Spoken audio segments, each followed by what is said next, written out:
Like a ball.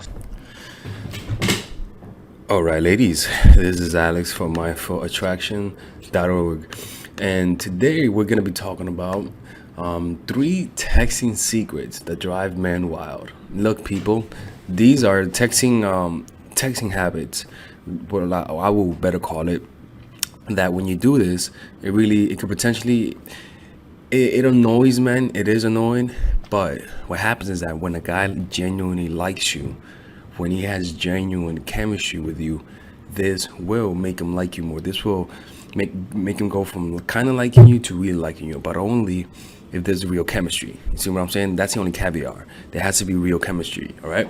You can't do this on the guy who only sees you as a sex object. He's not going to react to this. You know what I'm saying? Like, he has to really like you, and this is something that I can't teach you guys how to do, right? But I can help you see whether or not he likes you, and or accelerate the process of finding out if he likes you or not, right? So if you do this and he reacts to this in a positive way and in a consistent way, it's not just one time, and you don't have to keep repeating this over and over again, then it means he really likes you.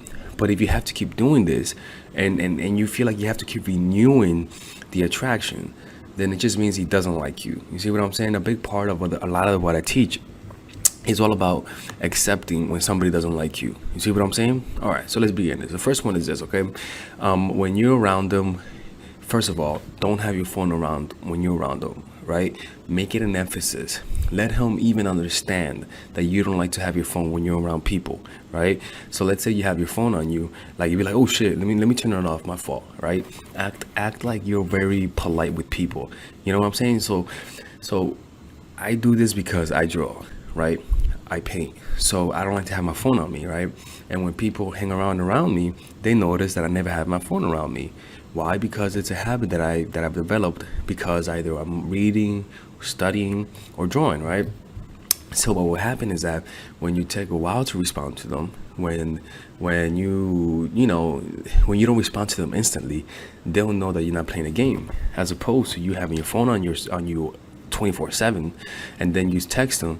He'll say to himself, "Oh, this bitch, she has her phone on her 24/7," right? So it's kind of like you do this so that he doesn't retaliate, and he doesn't say, "Oh, if she wants to play games, I'll play games." You don't want that, right?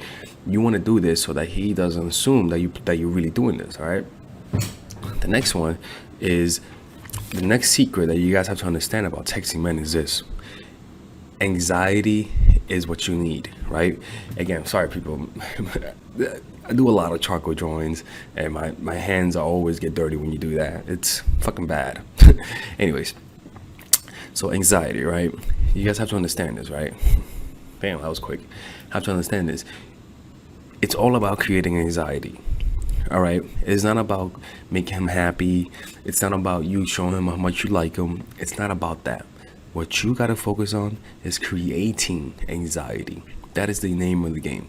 What do I mean by anxiety? Think about it. Whenever you fall in love with somebody, there's an element of anxiety. There's an element of I don't want to lose them, right? And that anxiety is what causes you to think of them a lot. It is what causes you to ponder, to think whether or not they like you, right?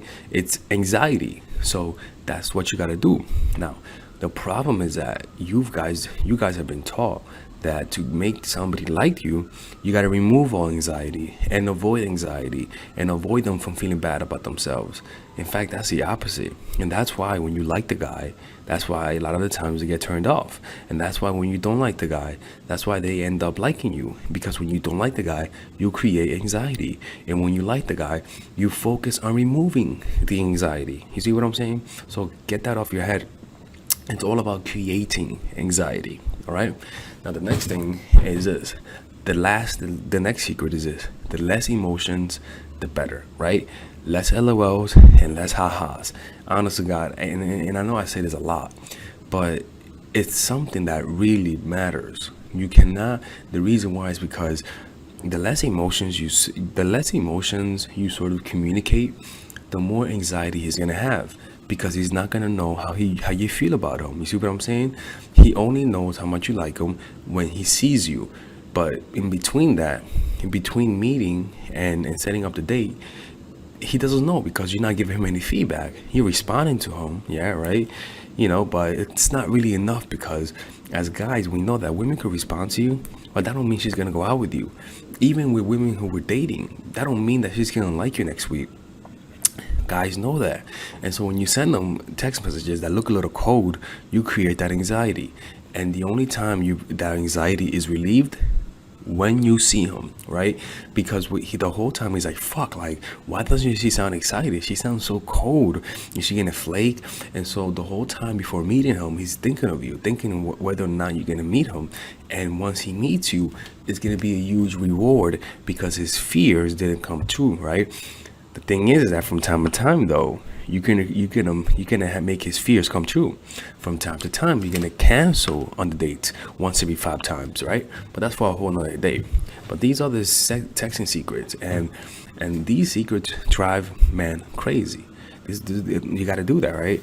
Don't have your phone around the guy when you're around them. Emphasize that you hate having your phone around people, right?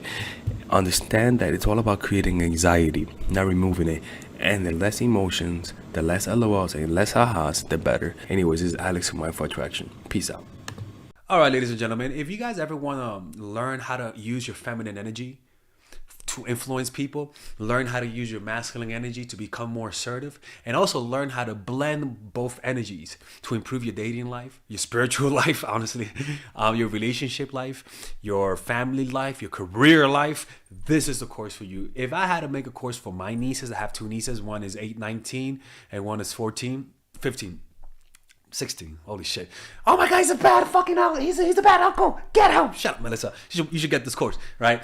And this is the course that I will make for them. So, for example, watch the curriculum, right? In the first week, we're going to be showing you how to establish a strong masculine foundation without letting it hurt your feminine energy.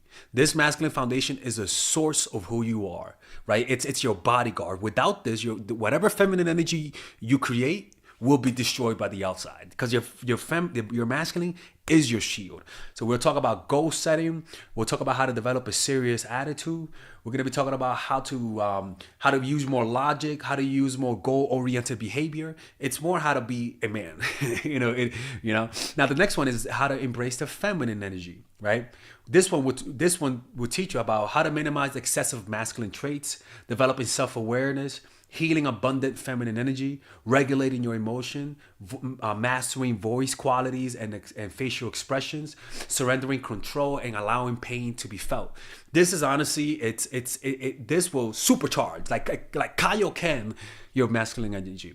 After that, we have femininity in the workplace and how to be feminine in the workplace without letting people take advantage of you, and the nuances of how women on power should behave versus women who are subordinates in the workplace, and even the dress code. This is based on psychology, people. It's kind of insane. I'm actually excited about this one.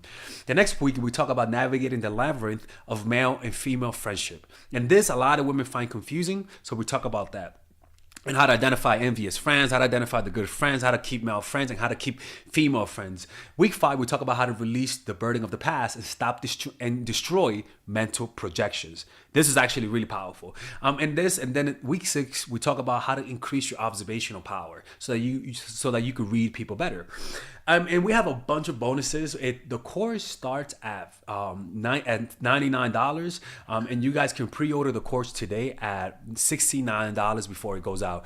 If you're watching this, most likely I'm in the meditation retreat, so I will be praying for all of you guys. And just click on the description down below of the video. Right there, you'll see it, and you could pre-order that course. It's gonna be out by the end of next month or the beginning of February of March. One of the two, people, because I have a 10-day retreat to do, and I want to finish the course after the retreat because I think the ideas are gonna be so much better. All right, man. I'll see you guys later. Pre-order, man. Oh, I'm closing the channel.